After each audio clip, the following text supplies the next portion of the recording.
الحمد لله رب العالمين والعاقبة للمتقين، والصلاة والسلام على أشرف الأنبياء والمرسلين وعلى آله الطيبين وأصحابه الطاهرين. أما بعد فأعوذ بالله من الشيطان الرجيم. بسم الله الرحمن الرحيم. قال الله تبارك وتعالى في كلامه المجيد والفرقان الحميد: يا أيها الذين آمنوا اتقوا الله وكونوا مع الصادقين.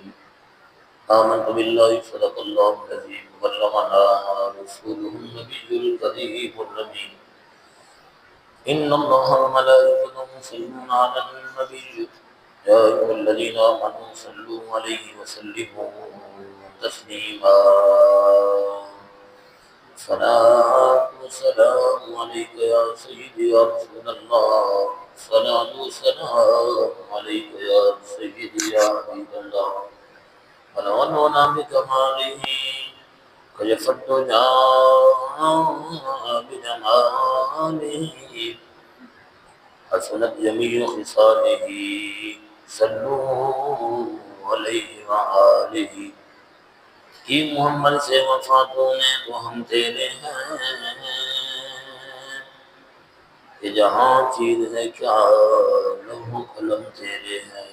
نگاہ عشق و مسیح میں وہی اول وہی آخر،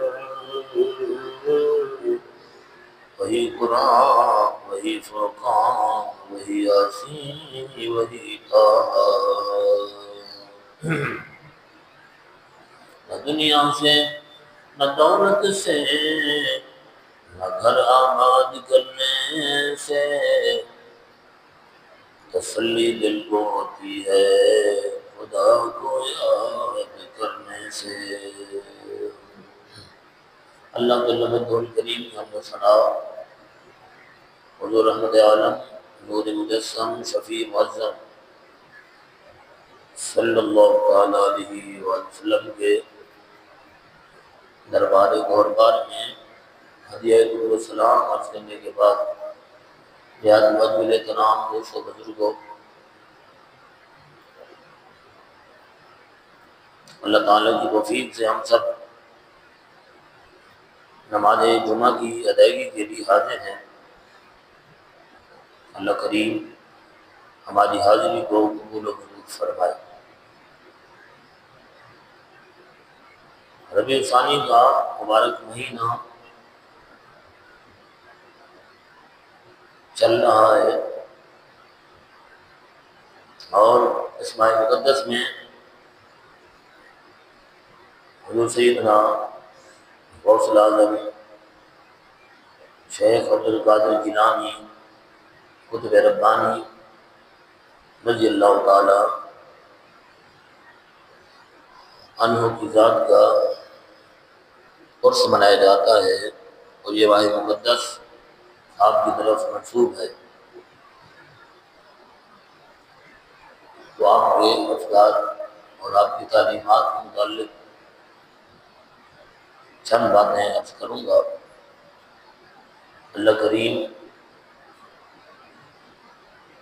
ہمیں اہل اللہ کی محبت نصیب فرمائے اور سیدنا غوث الثقلین شیخ عبدالقادر جیلانی محبوب سبحانی رضی اللہ تعالی عنہ کی تعلیمات پر عمل کرنے کی توفیق عنایت فرمائے. اللہ تعالیٰ کی ذات نے کچھ لوگوں کو اس کائنات میں ایسا عظیم بنایا اور اس مقام مرتبے سے نوازا کہ جن کے بغیر دنیا کی تاریخ مکمل نہیں ہوتی. زمانے میں بے شمار لوگ آئے اور چلے گئے، آتے رہیں گے اور اپنا وقت گزار کر دنیا سے جاتے رہیں گے، زمانہ انہیں مٹاتا رہے گا، کوئی انہیں نہیں جانے گا، کون تھے، کہاں رہتے تھے، کیا کرتے تھے، کیا کارنامے ہیں، کون سی برادری، قبیلہ اور کون سا ملک ہے، کوئی نہیں جانے گا۔ لیکن کچھ لوگ ایسے آئیں گے جو تاریخ کے صفحات پر اپنے انمٹ نقوش چھوڑ جائیں گے کہ جن کے بغیر انسانی تاریخ مکمل نہیں ہوگی۔ زمانہ بدلے گا، تغیرات آئیں گے، بڑی بڑی زمانے کی دیواریں ہائب ہوں گی، لیکن ان کا نام نہیں مٹے گا۔ زمانے کو محتاجی رہے گی ان کے افکار کی، ان کی تعلیمات کی، ان کے کارناموں کی۔ اس لیے ہر کوئی مٹ سکتا ہے، لیکن ایسے لوگ جنہیں اللہ نے شان و شوکت دی اور جن سے دین کا کام لیا، امت کا، ملت کا کام لیا، وہ نہیں مٹ سکتے۔ اس دنیا میں کتنے بادشاہ ہیں لیکن ان کا نام نشان نہیں ہے، ان کی قبروں کا نام نشان نہیں ہے، کوئی نہیں جانتا قبر کی حکومت کی کون ان کا کہنا مانتا تھا، لیکن صدیاں بیت گئی۔ لوگ تو چند سالوں کا وقفہ آنے پر بھول جاتے ہیں، اپنے پیاروں کو بھول جاتے ہیں۔ چند دنوں کے بعد انسان اپنے اپنی دنیاوی مصروفیات میں لگ جاتا ہے، اپنے بہت ہی قریبی رشتہ داروں کو بھول جاتا ہے انسان، جن کے ساتھ شب و روز گزرتے ہیں انسان کے، جن کے ساتھ مراسم ہوتے ہیں، محبت کے اور رشتہ داری کے مراسم ہوتے ہیں انسان کے ساتھ، لیکن زمانہ انہیں بھول جاتا ہے۔ تھوڑے سے وقت، سال 2 سال بعد بھول جاتے ہیں۔ لیکن کچھ ہستیاں ایسی ہیں جنہیں جتنا وقت گزرے گا زمانہ اور یاد کرے گا،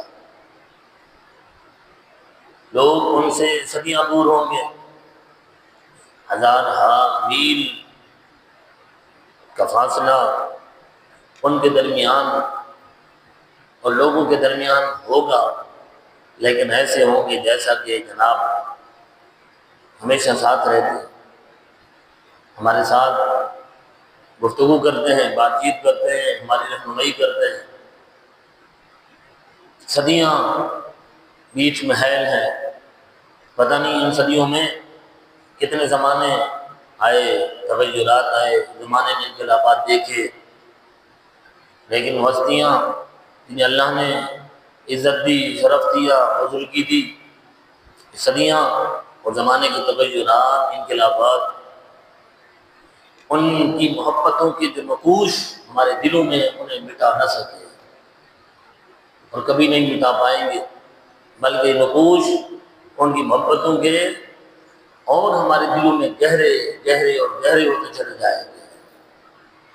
زمانہ ان کی ضرورت محسوس کرے گا، ہر گزرتے دن کے ساتھ ان کے افکار، ان کی تعلیمات کی ضرورت پڑتی رہے گی، کیونکہ اللہ رب العزت ذات نے قرآن کریم میں خود ارشاد فرمایا سورہ مریم میں، اور 16 سورہ مریم کی اختتامی آیت میں، ان الذین آمنوا وعملوا الصالحات، بے شک وہ لوگ جو ایمان لائے اور نیک عمل کیے، سیجعل لهم الرحمن ودا، ان قریب اللہ رب العزت کی ذات ان کی محبت لوگوں کے دلوں میں ڈال دے گا۔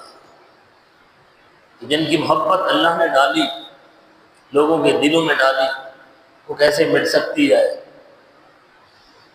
جن کی محبت کے نقوش کو اللہ تعالیٰ کی ذات نے لوگوں کے دلوں پر نقش کر دیا ہے، وہ کیسے مٹ سکتے ہیں؟ انہیں زمانے کے تغیرات، زمانے کی تبدیلیاں، زمانے کے انقلابات کیسے مٹا سکتے ہیں؟ بالکل پوری اپنی ابوتاب کے ساتھ، اپنے جوبن کے ساتھ بھرپور رہیں گے، ان کے نقوش نہیں مل سکتے، کیونکہ اللہ نے یہ نقش ہمارے دلوں میں رکھے ہیں۔ انہی نفوس قدسیہ میں جن کے بغیر، جن کے کارناموں کے بغیر، جن کی تعلیمات کے بغیر اس کائنات کی تاریخ مکمل نہیں ہوتی۔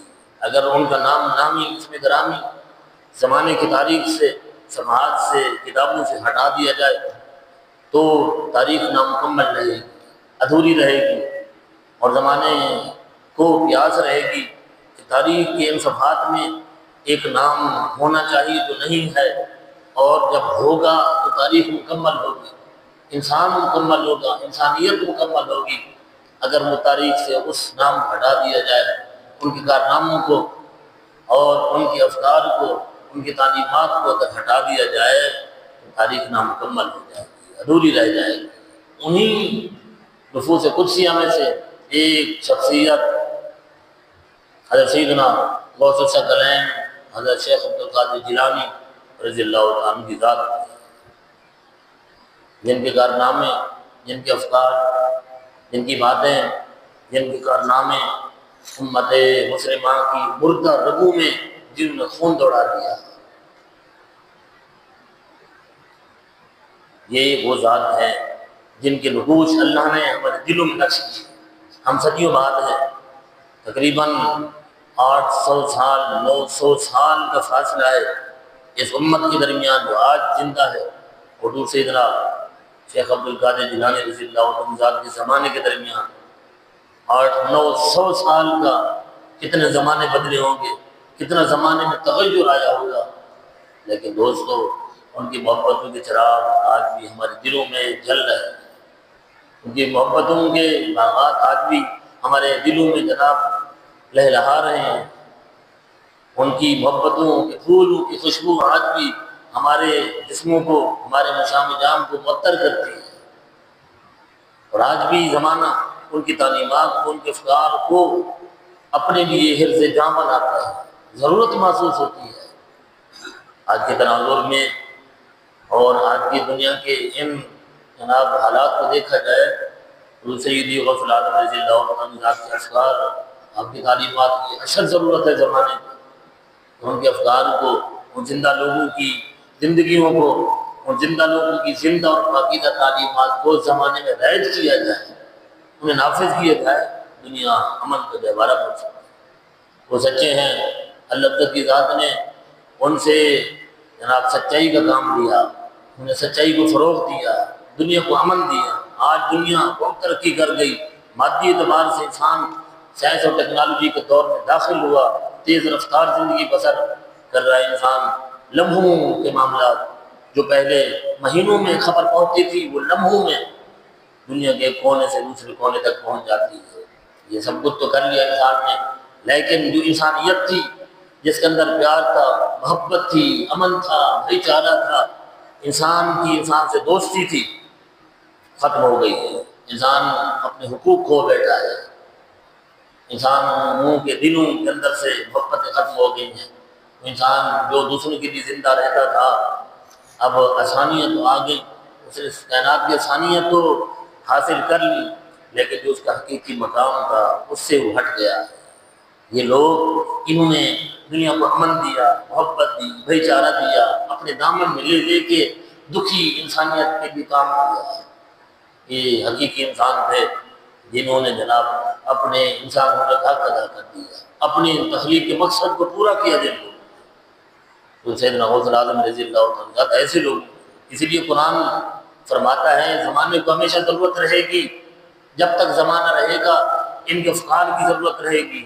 اس لیے سورہ توبہ میں فرمایا یا ایھا الذین آمنوا اتقوا اللہ، ایمان والو اللہ سے ڈرو، وکونوا مع الصادقین، انہی سچوں کے ساتھ ہو جاؤ۔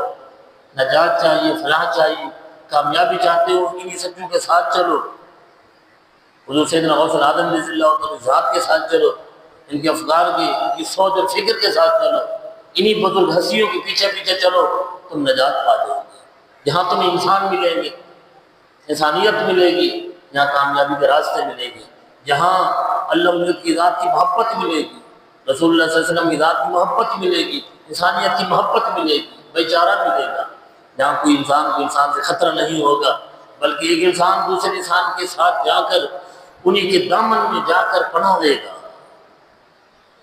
ایسے سچے لوگ، انہی کے متعلق سیدنا حضرت امیر المومنین سیدنا فاروق اعظم رضی اللہ عنہ نے فرمایا تھا، لوگوں سچے لوگوں کو اپنا دوست بناؤ، ان کی پناہ میں زندگی بسر کیا کرو۔ انہی سچے لوگوں کے متعلق فرمایا سچے دوست ڈھونڈو، تلاش کرو اور جا کے ان کے سائے میں ان کی پناہ میں رہو۔ یہ سچے لوگ کون ہیں؟ یہی لوگ ہیں، یہ سچے ہیں، ان کی تعلیمات سچی ہیں، ان کی باتیں تو دیکھیں۔ اور سیدنا غوث اعظم رضی اللہ عنہ کی کتابیں پڑھیں تو صحیح، ایک عجیب دنیا ہے، عظیم خوبصورت دنیا، ان کی ایک ایک بات کے اندر زندگی ہے، اللہ عزت کی ذات کی معرفت ہے، اللہ عزت کی ذات کے ساتھ بندے کا تعلق استوار کس طرح ہوتا ہے، وہ باتیں ہیں۔ اس لیے حضرت سیدنا فاروق اعظم رضی اللہ عنہ فرماتے ہیں سچوں کے ساتھ رہو، سچوں کو دوست بناؤ، انہی کی پناہ میں رہو، اس لیے کہ جب بھی خوشی کا موقع آئے گا یہ تمہارے لیے زینت بن جائیں گے، خوبصورتی ہوں گی، اور جب تم پر آزمائش آئے گی یہ تمہیں آزمائش سے نکالنے کا سامان بن جائیں گے۔ یہ سچے لوگ جو قرآن کہہ رہے ہیں نا سچوں کے ساتھ ہو جاؤ، امیر المومنین رضی اللہ عنہ بھی فرماتے ہیں یہ سچوں کے ساتھ ہو جاؤ، جھوٹوں کے ساتھ نہیں۔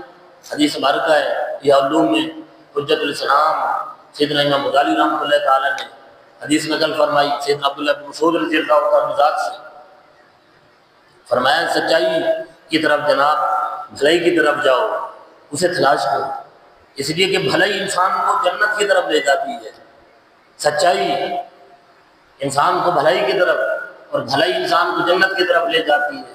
پھر رسول اللہ صلی اللہ علیہ وسلم ذات نے فرمایا کہ انسان سچ بولتا ہے، سچ بولتا رہتا ہے، سچائی کے ساتھ رہتا ہے، حتیٰ کہ سچ بولتے بولتے اللہ عزت کی ذات اسے اس مقام پر فیض فرماتا ہے کہ اللہ کے ہاں اسے سچا لکھ دیا جاتا ہے، یہ سچا ہے۔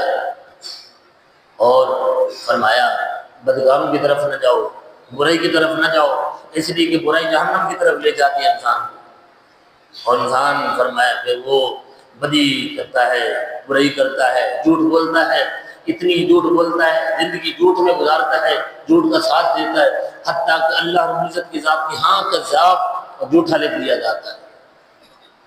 تو سچائی کے ساتھ ہے، سچ کے ساتھ چلنا ہے۔ سیدنا امام جعفر صادق رضی اللہ عنہ نے فرمایا کچھ لوگوں سے آپ نے فرمایا ان لوگوں کے ساتھ صحبت مت اختیار کرو، ان لوگوں سے دور رہو۔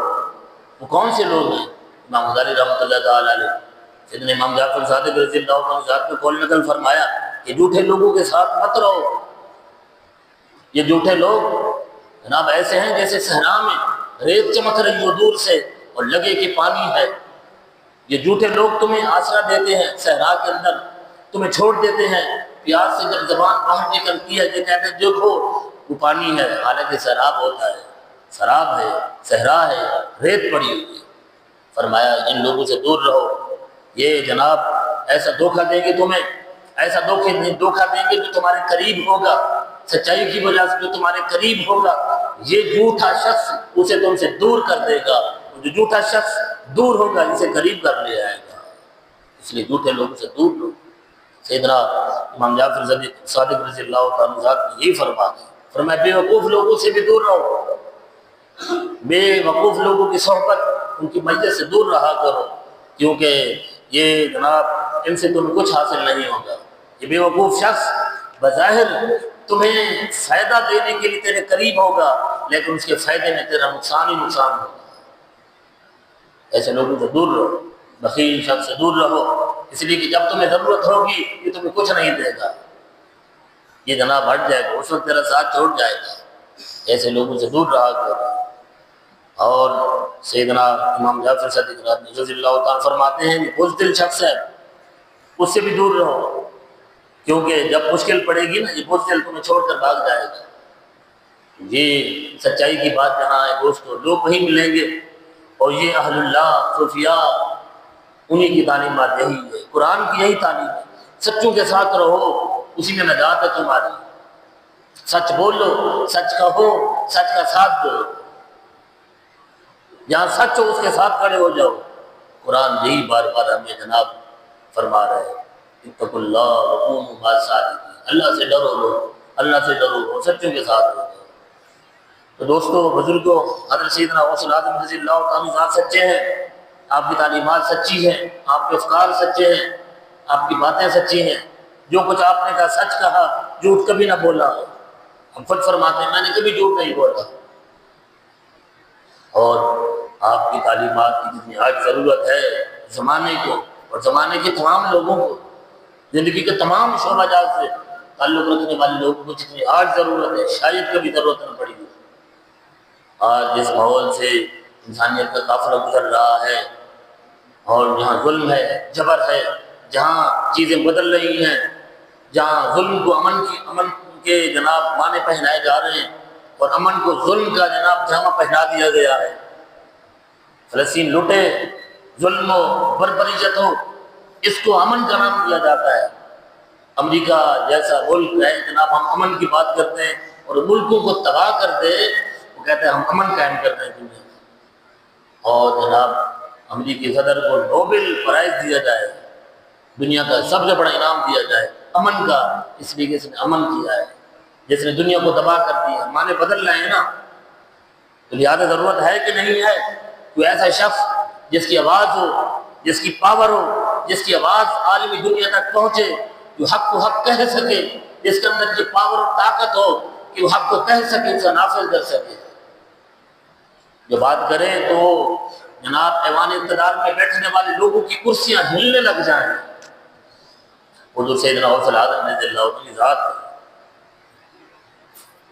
وہی یہ ذات ایسا کام کر سکتی ہیں۔ انہوں نے صرف یہ نہیں کہ باتیں کی، بلکہ ایسے کام کر کے دکھائے۔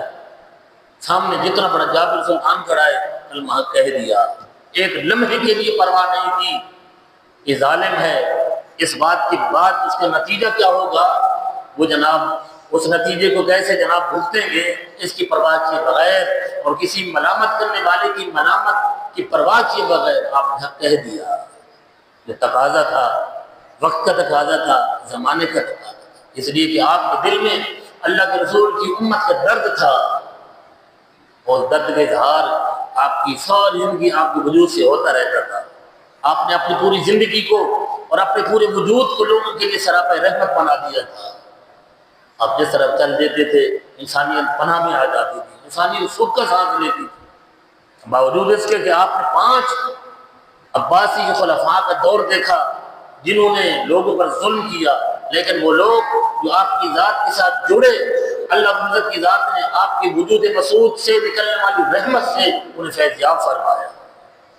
وہ سکھی زندگی انہوں نے بسر کی، آپ کے سائے میں آپ نے ایسی ایسی زندگی بسر کی۔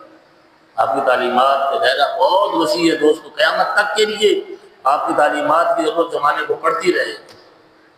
اس لیے ہمیں چاہیے کہ ہم حقیقت کی طرف لوٹیں، صرف ظاہری اعمال کی طرف نہ جائیں، صرف 11ویں شریف کر کے، لنگر شریف کر کے جناب ہم یہ سمجھیں کہ ہم نے ان کا سارا حق ادا کر دیا ہے۔ نہیں جناب، اصل تو حقیقت یہ ہے کہ ان کی تعلیمات دیکھی، انہیں کہا کیا ہے، زمانے کو انہوں نے دیا کیا ہے، ان کی کتابوں میں لکھا کیا ہے، اور زمانے کو کیا اس کی ضرورت ہے، زمانہ تقاضا کیا کر رہا ہے۔ ان چیزوں کی طرف ہمیں لوٹنا پڑے گا، بجائے اس کے کہ ہم لاکھوں روپے ان کی 11ویں شریف کے نام پر خرچ کرتے ہیں۔ لنگر کرنا اچھا عمل ہے، لوگوں کو کھانا کھلانا یہ اللہ عزت کی ذات کے قرب کا ذریعہ ہے، لیکن کبھی کبھی زمانہ اور وقت جو تقاضا کرے اس آواز پر لبیک کہتے ہوئے آگے بڑھنا، یہ اصل حقیقت ہے۔ یہ کچھ چیزیں ہماری نظم سے ہو جاتی ہیں۔ جو سیدنا غوث الاعظم رضی اللہ عنہ ذات نے زمانے کو تعلیم دی ہے، حضور سیدنا غوث الاعظم رضی اللہ عنہ سب سے بڑے پیر تھے، پیروں کے پیر تھے۔ زمانہ آج نہیں بلکہ قیامت تک جب بھی کوئی پیر مسند سجادگی پر بیٹھے گا، مسند ولایت پر فائد ہوگا، جب تک حضور سیدنا غوث الاعظم شیخ عبد القادر جیلانی رضی اللہ تعالیٰ کی ذات کی مہر نہیں لگے گی فارم پر، اس وقت تک کسی شخص کو اللہ تعالیٰ ولایت کے منصب پر فیض ہی نہیں فرمائے گا۔ جب بھی اللہ عزت کی ذات اپنے کسی برگزیدہ بندے کو منصب ولایت پر فیض فرمانا چاہتا ہے، اس کی جناب جو فائل ہے حضور سیدنا غوث الاعظم رضی اللہ عنہ کی بارگاہ میں پیش کی جاتی ہے۔ حضور کی بارگاہ ناز میں حضور سیدنا غوث الاعظم رضی اللہ عنہ کی بارگاہ پیش کی جاتی ہے، اس کے بعد مہر لگتی ہے، پھر بندہ منصب ولایت پر فیض ہو کر دین کی تبلیغ کے لیے وقف ہو جاتا ہے۔ دوستو اس لیے سیدنا غوث اعظم رضی اللہ عنہ ذات کی تعلیمات کو دیکھنا پڑے گا۔ جو پیروں کے پیر ہیں ان کی تعلیم کیا ہے؟ سیدنا غوث اعظم رضی اللہ عنہ ذات سب سے پہلے علم حاصل کیا۔ اگرچہ آپ بادرزاد ولی، ماں کے پیٹ سے ہی ولایت ملی آپ کو، اور چنے ہوئے ہیں حسنی حسینی یعنی نجیب الطرفین ہیں، سیدنا امام حسن مجتبی رضی اللہ عنہ ذات کے روحانی فیض بھی آپ کے ساتھ، نسبی فیض بھی آپ کے ساتھ ہے، اور سیدنا امام حسین رضی اللہ عنہ ذات کا فیض بھی آپ کے پاس موجود ہے۔ اس کے باوجود بھی یہ مادرزاد ولی جسے دونوں طرفوں سے اہل بیت اطہار کے جناب نسب کا شرف اور بزرگی حاصل ہے، پھر بھی منصب ولایت کے لیے آپ نے علم کے راستے کا انتخاب کیا اور علم حاصل کیا، اور علم ایسے سرسری حاصل نہیں کیا، ہزارہا اساتذہ کے سامنے بیٹھ کر آپ نے علم ظاہر کو حاصل کیا۔ تقریباً 25 سال کی مجاہدات و ریاضات بغداد کے صحراؤں میں، پہاڑوں میں آپ نے وہاں جا کے مجاہدات و ریاضات کی زندگی بسر کی اور علوم حاصل کی ہے۔ آپ کو علم سے بڑی محبت تھی، آپ کو اتنی محبت تھی علم سے کہ آپ نے اپنی بری والدہ کو بھی خیر آباد کہہ دیا۔ اپنی بری والدہ سے بھی اجازت لے کر آپ گیلان سے بغداد کی طرف سے اس لیے جا رہے ہیں کہ علم حاصل کیا جائے، اگرچہ براہ راست رسول اللہ صلی اللہ علیہ وسلم کی ذات کی طرف سے فیض پہنچ رہا ہے، مولا کائنات سیدنا علی المرتضیٰ رضی اللہ عنہ ذات سے براہ راست فیض مل رہا ہے، لیکن پھر بھی آپ کی ذات نے ہمارے لیے اور قیامت تک کے لیے آنے والے لوگوں کے لیے علم کی محبت کو اجاگر کیا کہ میرا مقام اتنا بلند ہے۔ آپ خود فرماتے ہیں، فتوح الغیب شریف جو آپ کی کتاب ہے، آپ نے اس کے اختتام پر اپنے بیٹے کو، جب آپ کا اپنا اختتام ہو رہا تھا، بظاہر اس دنیا سے جا رہے تھے، آپ نے فرمایا تھا، اے میرے بیٹے عبدالرزاق، کبھی بھی زمانے کو یہ نہ کہنا، زمانے کو یہ بتا دو بلکہ کہ تم لوگ اپنے آپ کو میرے اوپر قیاس مت کرو، میرا مقام اور تمہارا مقام اس میں اتنا فرق ہے جتنا زمین اور آسمان کے درمیان فرق ہے۔ میں اس مقام پر فائز ہوں، اس کے باوجود بھی علم سے محبت ہے، علم سے تعلق جڑا ہوا ہے۔ جیران کو چھوڑ رہے ہیں، 17-18 سال کے یہ تو خیز نوجوان جو جوانی کی دہلیز پر قدم رکھ رہا ہے، علم کے لیے نکل رہا ہے، علم کی تڑپ ہے، اور علم کے لیے جناب آج ولایت کو یہ سمجھا جا رہا ہے جناب کہ ولایت اس چیز کا نام ہے علم نہ ہو، علم سے دور دور تک کوئی تعلق نہ ہو، حتیٰ کہ فرائض و واجبات کا علم نہیں ہے، اور ہم یہ سمجھ بیٹھے کہ شاید یہی بہت بڑا ولی ہے جو اللہ کی در پہ لگائے۔ اور آد و وظائف اپنی جگہ پر ہیں، مجاہدات اپنی جگہ پر ہیں، لیکن جب تک علوم ظاہری نہیں ہوں گے، قرآن و سنت کا علم نہیں ہوگا، قرآن و سنت کے مسائل کا علم نہیں ہوگا، اور آد و وظائف جتنے کر لیے جائیں کوئی فائدہ نہیں ہے، کوئی منصب ولایت پر فائد نہیں ہو سکتا۔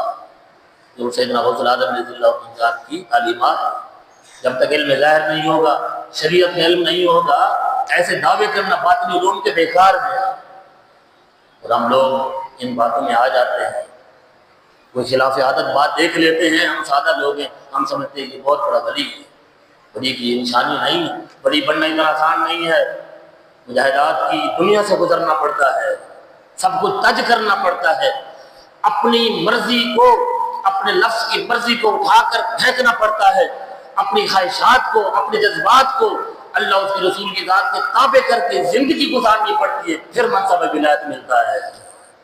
یہاں خواہشیں بھی پوری ہوں، بلند و بالا بلڈنگیں بھی ہوں، گاڑیاں بھی ہوں، بینک بیلنس بھی ہو، شہرت بھی ہو، میڈیا کی بھرپور کوریج بھی ہو، اس کے بعد دعوے بھی ہوں کہ میں منصب ولایت پر فائز ہوں، کیسے ہو سکتا ہے؟ کیسے ہو سکتا ہے یہ؟ اگر ایسا ہوتا تو ہر شخص بڑا ولی ہے، جو میڈیا پہ زیادہ آ رہا ہے وہ تو بہت بڑا ولی بن جاتا ہے۔ یہ معیار نہیں ہے، حقیقی معیار اور ہے جو علماء نے کر۔ آپ نے علم سیکھا اور علم سیکھنے میں انتہا کر دی، اور ابھی تو آپ نے علم کی طرف قدم اٹھایا، اخلاص ہو بندے کے اندر، علم حاصل کرنے کا اخلاص ہو تو پہلی سیڑھی پر قدم رکھتے ہی اللہ تعالیٰ کی ذات اسے منصب ولایت عطا فرما دیتا ہے۔ آپ نکلے راستے میں، وہ ڈاکو کا جو سلسلہ آپ سنتے ہیں، ڈاکو آگے لوٹنا چاہا، آپ کی ولایت کے اظہار اسی وقت ہو گیا، اور ایک نگاہ پڑی، وہ ڈاکو کا گروہ منصب ولایت پر فائز ہو گیا۔ یہ ہے علم، اس علم نے انسان کو بدلنا ہے جس کے پیچھے عمل کی جناب زندگی ہو، بھرپور عمل کی زندگی۔ منصب ولایت پر انہیں فیض فرماتے جتنے بھی ڈاکو تھے، ایک نکاح ہے کیونکہ علم ہو ساتھ سچائی، میں نے عرض کیا نا، صدق مقال ہو، سچی باتیں، یہ انسان کو منصب ولایت پر فیض کرتی ہیں۔ اور آپ نے اسے ڈاکو سے یہ کہا تھا کہ میں اپنے والدہ ماجدہ سے وعدہ کر کے آیا ہوں، امی جان یہ جو 40 درہم یا دنانیر تو نے میرے کرتے کے اندر سی دی ہے، اگر بغداد کے صحراؤں میں، پہاڑوں میں، غاروں میں یہ رول گئے تو رول گئے، کوئی غم نہیں ہے، کوئی پریشانی نہیں ہے، لیکن جو آپ نے نصیحت کی ہے میں اسے بغداد کے صحراؤں میں رولوں گا نہیں، بلکہ اسے اپنے دل کے اندر جگہ دے کر زندگی بسر کروں گا۔ سچ بولنا بیٹا، سچ بولنا، تم سچ بولتے رہو گے تو پھر ترقی کرتے چلے جاؤ گے۔ اس لیے آپ نے ان 40 درہموں کو تو رولنا پسند فرما لیا کہ صحراؤں میں جائیں، کسی چور کے ہاتھ لگیں، ڈاکو کے ہاتھ لگیں، اس کا اور ہمارا کوئی تعلق نہیں ہے، لیکن سچائی کا ہمیشہ سے تعلق ہے۔ یہ ہے آپ کی تعلیمات، ہمیشہ سچائی کا ساتھ دینا ہے۔ ہاں یہ باقی چیزیں، یہ ساری چیزیں اگر دنیا میں گم ہو گئی کوئی مسئلہ نہیں ہے، کوئی غم نہیں ہے، لیکن سچائی کبھی گم نہیں ہونی چاہیے، کیونکہ اسی سچائی کی بنا پر ہمیں اللہ عزت کی ذات نے منصب ولایت پر فیض فرمانا ہے۔ اسی سچائی نے کمال کر دکھایا کہ نہیں دکھایا کہ آپ کے سامنے ڈاکو گروہ کھڑا ہے، آپ کی ایک بات نے انہیں منصب ولایت پر فیض فرما دیا۔ اور صرف ایک بات نہیں دوستو، صرف یہاں نہیں، ساتھ زندگی اسی کا ساتھ دیا، اسی کے بل بوتے پر آگے بڑھتے رہے، ہر معاملے میں، اپنی نیت میں، اپنے جناب کردار میں، اپنی جناب لوگوں کے ساتھ لین دین میں، اپنے رب اور اپنے نبی کے ساتھ ہمیشہ سچائی والی زندگی بسر کی۔ یہ ہے اصل حقیقت۔ آپ کا علم سے جو تعلق تھا بڑا گہرا تعلق تھا، آپ نے ظاہری علوم کے بعد جب عملی زندگی میں قدم رکھا تو روزانہ کی بنیاد پر 13 علوم پڑھاتے تھے، 13 علوم روزانہ، صبح سے شام تک جو مسند تدریس پر بیٹھے ہیں، صبح ہوئی تو شام ہو گئی ہے، آپ زمانے کو پڑھا رہے ہیں۔ 13 علوم پڑھانا کوئی آسان بات نہیں ہے، اور وہ 13 علوم میں اسپیشلسٹ ہے، ایسا نہیں ہے کہ جناب سرسری پڑھا دیا جیسے کہ آج جو پڑھایا جا رہا ہے علوم کو، کیونکہ قابل بندہ آنا نکلے جناب۔ آپ کی مجلس میں علوم حاصل کرنے والے عام لوگ نہیں تھے، بڑے بڑے علماء، ججت علماء آ کے آپ کی مجلس میں بیٹھتے تھے، ایک مجلس میں ہزاروں کا مجمع، ان ہزاروں مجموع کے اندر بڑے بڑے محدثین اور اپنے علوم کے ائمہ اور تقریباً 400 بڑے بڑے علماء قلم اور دوات لے کر آپ کے افکار عالیہ کو لکھ رہے ہیں۔ 400 علماء، ان کی ڈیوٹی یہ ہے کہ ایک بات جو بارگاہ غوثیہ سے نکلے رہ نہ جائے، اسے جناب لکھا جا رہا ہے۔ آپ ان کی کتابیں پڑھیں، ان کی مجالس کی بات نصیحت سنیں، ایک نئی دنیا ہے۔ آپ نے اتنی محبت کی علم سے، اور آپ کے علم کے اندر اتنا درک تھا، اتنی کمار تھی کہ سارا عراق ایک مسئلے میں، سارے عراق کے علماء مفتیان کرام خاموش ہیں، جب بارگاہ غوثیت میں وہ فتویٰ آتا ہے فوراً وہ فتویٰ جناب اس کا جواب دے کر زمانے کو حیران کر دیتے ہیں۔ اگر پیر بننا ہے تو ایسا پیر بننا ہے، عالم معتبر ایسا ہو۔ فتویٰ آ گیا، عجیب فتویٰ آ گیا، ایک شخص نے قسم اٹھائی ہے کہ میں ایک ایسی عبادت کروں گا جس عبادت کے اندر کوئی بندہ شریک نہیں ہوگا، میں صرف اکیلے عبادت کروں گا۔ اگر ایسا مقام نہ ہو جہاں میں صرف اکیلا ہوں، عبادت کر رہا ہوں، کوئی نہ ہو جس عبادت کے اندر، اگر ایسا ممکن نہیں ہو تو میری بیوی کو 3 طلاقیں ہو گئی۔ اب زمانہ پریشان ہے، فتویٰ عراق کے علماء کی طرف گیا، سارے خاموش ہیں۔ جب زمانہ خاموش ہو گیا پھر بارگاہ غوثیت میں فتویٰ آ گیا، حضور آپ کرم فرمائیں، سارے مفتیان کرام خاموش ہیں، علماء آپ کرم فرمائیں، آپ کیا کہتے ہیں؟ آپ نے فرمایا پریشانی کی کوئی ضرورت نہیں ہے، بارگاہ غوثیت میں ہر مسئلے کا حل موجود ہے۔ آپ نے مسئلے کو دیکھا اور فرمایا اس مسئلے کا حل یہ ہے کہ یہ شخص جو قسم اٹھانے والا ہے کہ ایسی عبادت کروں گا اس عبادت میں کوئی شریک نہیں ہوگا، اگر کوئی شریک ہوا تو 3 طلاقیں بیوی کو، طلاق سے بچ جائے گا، جائے گھر میں سکون سے اپنی بیوی کے ساتھ رہے، بس ایک کام کرے، یہ چلا جائے حجاز مقدس میں چلا جائے اور بیت اللہ شریف کو، اس مطاف کو خالی کر دیا جائے، جب کوئی شخص نہ ہو، اکیلے کھڑے ہو کر طواف کر لے، اس کی شرط پوری ہو جائے گی۔ اور جب یہ بات علماء عراق کے سامنے گئی حیران رہ گئے کہ ہمارا ذہن اس طرف کیوں نہیں گیا. یہ ہے علم سے محبت اور علم کے اندر اتنا درک ہے. اور اس علم کا فیضان جب پھیلا تو پھیلتے پھیلتے کہاں تک گیا؟ سلطان صلاح الدین ایوبی تک گیا. سلطان صلاح الدین ایوبی نے بیت المقدس کو فتح کیا، فلسطین کو آزاد کیا. اس آزادی کے اندر جو آپ کا گروہ تھا، اس گروہ کے جو فوجی تھے، اس میں زیادہ تعداد حضور سیدنا غوث الاعظم رضی اللہ عنہ کے مدرسے کے شاگردوں کی تھی. بیت المقدس حضرت سلطان صلاح الدین ایوبی رحمۃ اللہ تعالیٰ علیہ نے آزاد کرایا تھا. اس فوج کے اندر کون لوگ تھے؟ ذرا تاریخ پڑھیے. اس جناب تاریخ میں یہ بات لکھی ہے، اس فوج کے اندر جو شاگرد تھے آپ کے مدرسے کے فارغ شدہ تھے، تبھی یہ سب کچھ ممکن ہوا. آج جو میں نے عرض کیا آپ کی تعلیمات کی ضرورت ہے کہ نہیں ہے؟ کہ زمانہ چیزوں کو بدل رہا ہے. امن کو جناب ظلم کو امن کہا جا رہا ہے. مظلوم ہے اسے قتل کیا جا رہا ہے، مارا جا رہا ہے، اور وہ کہا جا رہا ہے یہی ظالم ہے. اور سارے ظالم ایک طرف کھڑے ہو کر خوبصورت لباس پہن کر اور اپنے سارے کرتوتوں پر پردہ ڈال کر کہتے ہیں ہم امن والے ہیں. اور دنیا امن کے جناب قافلے لے کر جناب اس طرف جا رہی ہے تاکہ دنیا کو امن ملے. ان شریر لوگوں سے، ان ظالموں سے، ان دہشت گردوں سے کہیں امن ملے. دنیا کی جب توجہ اس طرف مبذول کرانے کی کوشش کی جاتی ہے. جب قافلے ابھی جو امن کا قافلہ گیا اور اتنے سارے ممالک مل کر فلسطین کے مظلوم مسلمان کی آواز بن گئے تاکہ زمانے کے مردہ ضمیر لوگوں کو جگایا جائے، حکمرانوں کو جگایا جائے، تب بھی ظالم آ کر ان کا راستہ روکتے ہیں اور کہتے ہیں جناب یہ دہشت گرد ہے. اس لیے کہ ہماری اپنی اصطلاحیں ہیں، ہماری اپنی رمز ہیں. ہم جس کو دہشت گرد قرار دیتے ہیں وہ دہشت گرد ہے، جس کو امن والا کہتے ہیں وہ امن والا ہے. دوستو آج جو سیدنا غوث الاعظم رضی اللہ عنہ ذات کی محبت کرنے والے پھر اٹھے، وہ نام لے کر پھر اٹھے اور چھا جائیں اور فلسطین کو پھر آزاد کر دیں. اور جب بھی آزاد ہوگا، جب بھی بیت المقدس آزاد ہوگا، ان یہودی درندوں سے جب بھی مسلمانوں کو آزادی ملے گی، حضور غوث الاعظم رضی اللہ عنہ ذات کے متوالے اور محبت کرنے والے ہی آزاد کرائیں گے. اس لیے ضرورت ہے اس بات کی کہ آپ کی تعلیمات کو پھر دوبارہ سے زندہ کیا جائے. دوستو آپ نے یہ جناب نہیں دیکھا کہ سامنے کون ہے، کلمہ حق کہہ دیا. اس لیے اس کلمہ حق کہنے کی آج بہت بڑی ضرورت ہے. ایک جناب بادشاہ نے، خلیفہ المستنجد باللہ نے، خلیفہ عباسی نے ایک ظالم شخص کو لوگوں پر گورنر مقرر کر دیا. لوگ چلے آئے ان کی بارگاہ میں، حضور ہم پر ایک ظالم شخص کو مقرر کیا گیا ہے، بڑا ظلم کرتا ہے، ہمیں تکلیفیں دیتا ہے. جمعہ کا وقت تھا، جمعے میں آپ نے بعض نصیحت فرمایا. سامنے وہ خلیفہ بیٹھا ہوا ہے، سامنے خلیفہ ہے. آپ نے جلال پر انداز میں فرمایا ان لوگوں کا کیا بنے گا جنہوں نے اللہ کی مخلوق کے اوپر ظالم اور جابر لوگوں کو مسلط کر دیا ہے. بڑے بڑے ظالموں کو مقرر کرتے ہیں، اس بات سے بھی خوف ہے کہ کل ان لوگوں نے ارحم الراحمین ذات کی بارگاہ میں حاضر ہونے کا جواب دیں گے. اور خلیفہ سامنے بیٹھا ہوا ہے، یہ ساری باتیں سن رہا ہے اور فوراً وہ سمجھ گیا یہ میری طرف اشارہ ہے. اس نے جا کر اس گورنر کو معذور کر دیا. آج ایسی توانا اور بھرپور طاقتور آواز کی ضرورت ہے تو فلسطین کے مسلمانوں کی آواز بنے. اور آپ نے جناب ایک اور خلیفہ آیا آپ کی بارگاہ میں تحائف دینے کے لیے آیا. یہ فرق ہے نا، میں نے عرض کیا نا، ان تعلیمات کو زندہ کرنے کی ضرورت ہے.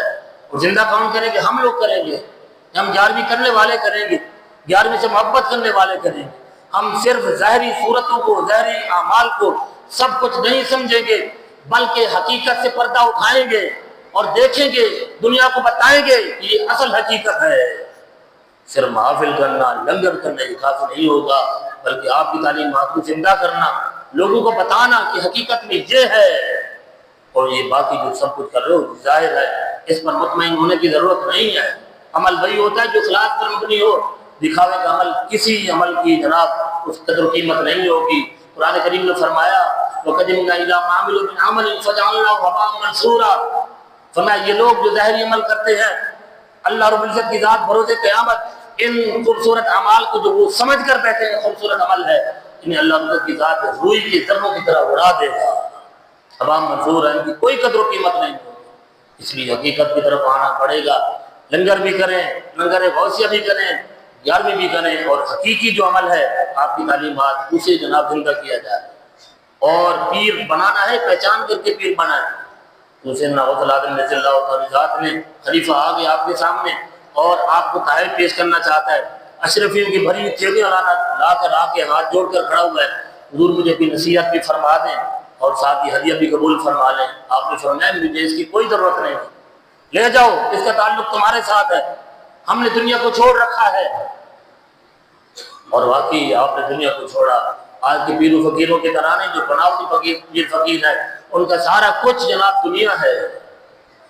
جب اس نے اور سرار کے حضور کرم فرمائے تو آپ نے ایک جناب تھیلی ایک ہاتھ میں، دوسرے ہاتھ میں دوسری تھیلی کو اٹھا کے اسے نچوڑا تو اسے خون جناب نکلنے لگا۔ فرمایا شرم نہیں آتی، اللہ کی مخلوق سے ظلم کرتے ہو، اور ظلم کر کے اور کرپشن کر کے رشوت خوری کر کے ہماری بارگاہ میں پیسہ پیش کرتے ہو، تمہیں شرم آنی چاہیے۔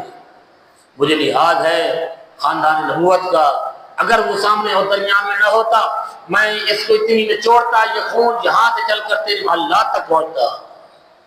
یہ حقیقت سامنے ہے، حقیقت دکھائی لوگوں کو اور حقیقت کا سامنا کرایا، لوگوں کو فرمایا کہ جناب بارگاہ غوثیہ تمہیں قیامت تک کے لیے سبق دے رہی ہے، ہمیشہ ہمیشہ جناب سچ کے ساتھ رہنا۔ اور آپ نے اپنے ماننے والوں کو یہ فرمایا کہ جب میرا ماننے والا جب تک جنت میں نہیں جائے گا میں نہیں جاؤں گا۔ تو ماننے والا کون ہے؟ میں ہوں، آپ ہیں۔ ہم کتنا مانتے ہیں انہیں، ہم ان کی بارگاہ پہ جب ان کی تعلیمات پر کتنا عمل کرتے ہیں۔ جو ان کی تعلیمات پر عمل کرتا ہوگا، ان کی تعلیمات کا فروغ کرتا ہوگا، تربیت و ارشاد کرتا ہوگا، وہ مرید ہوگا۔ ہم لاکھ بولے ہم ان کے مرید ہیں، ہم ان کے چاہنے والے ہیں، ہم ان سے محبت کرتے ہیں، ان کی محبتوں کا دم بھرتے ہیں، اگر انہوں نے انکار کر دیا اور بروز قیامت پوچھ لیا تیرے اندر میری کون سی صفات ہیں، میری تعلیمات، میرے افکار، میری مجالس کی حسین خوبصورت تقریریں، کیا تم نے اس پر عمل کیا تھا؟ ہمارے پاس نفی کا جواب ہوگا، فرمایا جاؤ، وہ صرف تم کہتے تھے، ہم نے مانا نہیں ہے، ہم اسے جنت کا راستہ دکھائیں گے، اسے آج شفاعت کریں گے، جو ہمارا مرید ہوگا وہ مرید ہونے کا حق ادا کیا ہوگا۔ مرید کون ہے؟ جو ان کی تعلیمات پر عمل کرتا ہے۔ آپ نے فرمایا سنن، نوافل، مستحبات بعد میں ہے، پہلے فرائض کا درجہ ہے۔ سب سے پہلا درجہ فرائض کا ہے۔ جو شخص اپنے فرائض و واجبات کو ادا نہیں کرتا، اس کی سنتیں اور نفل اور مستحبات اور بے شمار نیک اعمال سارے کے سارے دھرے کے دھرے رہ جائیں گے، اس کی کوئی قدر و قیمت نہیں۔ دوستو اگر سچا مرید بننا ہے پہلے فرائض و واجبات کی طرف آنا پڑے گا، یہ آپ کی زندہ اور پاکیزہ تعلیمات۔ فرمایا یہ تو جو فرض چھوڑ کے بیٹھا ہے اور سنتوں کو نفل کو سب کچھ سمجھ کر بیٹھ گیا، اس نے کہا جی مستحب عمل ہے کہ جناب کھانا کھلا دو، لنگر کر دو، لہٰذا میری نجات ہو جائے گی۔ فرمایا نہیں، پہلے واجبات کی طرف آؤ۔ ان کے سامنے ایسی حقیقت واشگار جناب سامنے ہو گئی اور ان کے سامنے حقیقت کھول کر سامنے آ گئی۔ اس طرح کا جناب شیطان پر غلاتا رہا، کہتا رہا اے عبد القادر، اللہ عزت کی ذات تجھ پر عبادت کو معاف کر دیا ہے، تو نے اپنے رب کو راضی کر دیا ہے۔ آپ فرماتے ہیں ملعون دفع ہو جا، مجھے پتا ہے تو مجھے دھوکہ دینے کے لیے آیا ہے۔ شیطان پر حاوی ہو گئے، یہ آپ کی روحانی طاقت اور قوت تھی۔ تو آپ نے فرمایا نہیں، جب انبیاء سے فرائض کو نہیں بخشا گیا، ان پر فرائض و واجبات لازمی ہے، تو ہم تو اور نیچے ہیں۔ تو پھر حضور سیدنا غوث العظم رضی اللہ عنہ ذات مقام اتنا بلند اور ہم کہاں کھڑے ہوئے؟ ہم فرائض و واجبات کو چھوڑ کر صرف ظاہری جناب چیزوں کو دیکھ کر یہ سمجھیں کہ ہم نے ان کو جناب فالو کر لیا، ان کے پیچھے کھڑے ہو گئے، لہٰذا نجات ہوگی۔ ہم جائیں گے قیامت کے دن، قبروں سے اٹھیں گے، سامنے حضور سیدنا غوث پاک ہوں گے اور ہم ان کی طرف جائیں گے، حضور ہم آپ کے مرید ہیں، گیارہویں کرتے رہے، لنگر کرتے رہے، لیکن آپ کی کتابوں سے ہمارا کوئی تعلق نہیں تھا، آپ کی تعلیمات سے کوئی تعلق نہیں تھا، وہ ہمیں قبول کر لیں گے۔ ہرگز نہیں دوستو، یہ دھوکہ ہے، یہ شیطانی دھوکہ ہے جس نے ہمیں حقیقت سے ہٹا کر ظاہری اعمال پر لگا دیا ہے۔ لہذا ضرورت ثمر کی ہے، اگر ہم امن چاہتے ہیں، دنیا میں حکمرانی کرنا چاہتے ہیں، وہ سیدنا غوث پاک رضی اللہ تعالیٰ کی تعلیمات کی طرف جاننا پڑے گا۔ اللہ تعالیٰ ہمیں آپ کی تعلیمات کو جاننے، ماننے اور اس پر عمل کرنے، اس کی تربیت و ارشاد کرنے کی توفیق رفیق مرحمت فرمائے۔ آمین۔ وآخر دعوانا الحمدللہ رب العالمین۔